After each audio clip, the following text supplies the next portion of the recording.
like me, then your day starts with a cup of coffee.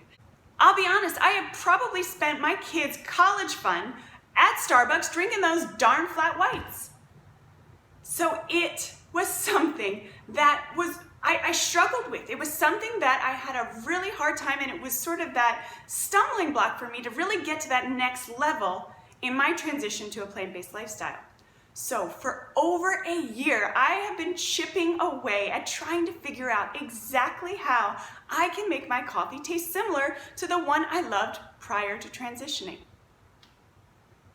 Finally, I have found success. I am so excited to share this with you guys. And to be honest, I've put it out there to friends and family, and I have had rave reviews. People cannot believe how good and how similar this tastes to the coffee that they used to enjoy. This is truly something that tastes very similar to what we hold near and dear to our hearts.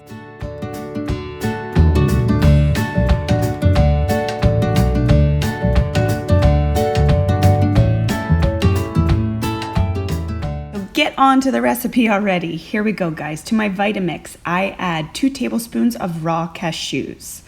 And then I'm going to add a half of a date. And we'll talk about whether or not you need to soak these in a second. I do not like my coffee sweet. This is a disclaimer. So if you want more sweetness, you're going to adjust the dates.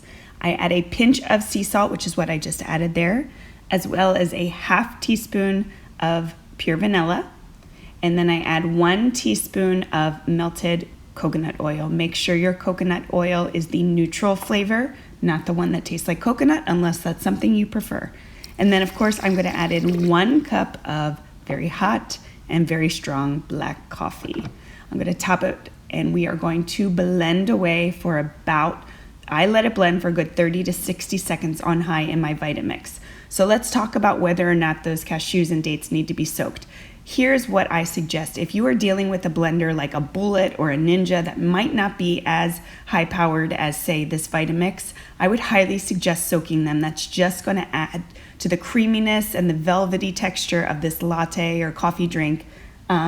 If not, I'll be honest, you may end up with some little chunks of cashews because it doesn't get ground up. So this is what you end up with after about 30 to 60 seconds, guys. It is absolutely delicious. And I'm telling you, I put up a live video on Facebook, and literally it hit like 30,000 views within no time, and people were just pouring in the compliments. So I'm so excited about this. You've got to try it. It tastes absolutely delicious. Again, if you don't have dates, you can also add some pure maple syrup or honey or agave, whatever your sweetener preference. I say start at a 1/4 teaspoon and work your way up from there. I'm telling you, over a year in the making, this recipe, it is worth it. You need to try it.